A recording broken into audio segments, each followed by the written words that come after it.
আসসালামু আলাইকুম।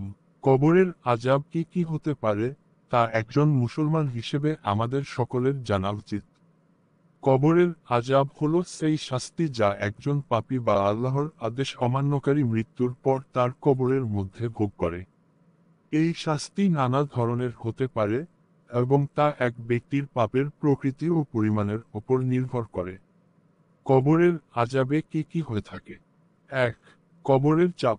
একাধিক হাদিসে এসেছে যে কবর একজন পাপীর ওপর এমনভাবে চেপে বসে যে তার পাঁজরের হাড় একে অপরের মধ্যে ঢুকে যায়। এটি একটি ভয়াবহ যন্ত্রণা যা মৃত্যুর পর অবিরত তার অনুভূতিতে থাকে। ২. অগ্নিশাস্তি। কবরের মধ্যে কিছু পাপীকে আগুনে পোড়ানো হতে পারে।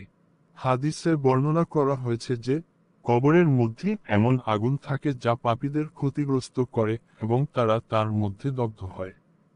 আগুনের এই শাস্তি মৃত্যুর পর একটি অব্যাহত যন্ত্রণাদায়ক অবস্থায় পরিণত হয়। ৩. বিষাক্ত শ্বাস। কিছু হাদিসে উল্লেখ করা হয়েছে যে কবরের মধ্যে পাপীদের ওপর এক ধরনের বিষাক্ত শ্বাস প্রবাহিত হয় যা তাদের শ্বাস প্রশ্বাস বন্ধ করে দেয় বা তাদের শারীরিক কষ্ট বৃদ্ধি করে। ৪. অন্ধকার এবং নির্জনতা। কবরের অন্ধকার ও নির্জনতা পাপীকে মানসিক কষ্ট দেয়, তাকে একাকিত্বের অনুভূতি তৈরি হয়। এটি তাকে তার পাপের জন্য আরও কষ্টকর অনুভূতি সৃষ্টি করে। ৫. দৃশ্যমান শাস্তি। কিছু হাদিসে বলা হয়েছে কবরের মধ্যে পাপীদের জন্য কিছু আযাবের দৃশ্য থাকতে পারে।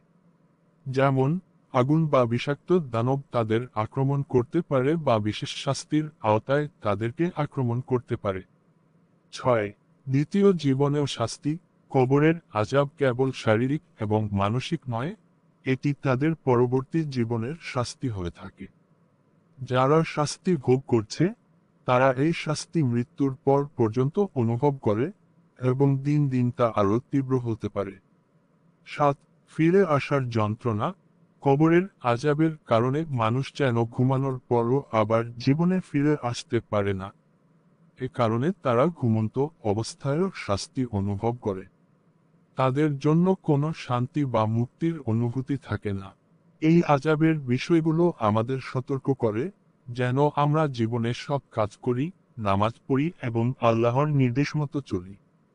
তবে যারা তাওবা করে এবং আল্লাহর কাছে অনুগ্রহ প্রার্থনা করে তারা কবরের আযাব থেকে মুক্তি পেতে পারেন।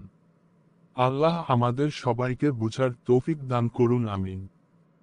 আমাদের এই শিক্ষামূলক ইসলামিক ভিডিওগুলো ভালো লাগলে অবশ্যই লাইক, কমেন্ট এবং শেয়ার দিয়ে পাশে থাকবেন। ধন্যবাদ। আসসালামু আলাইকুম।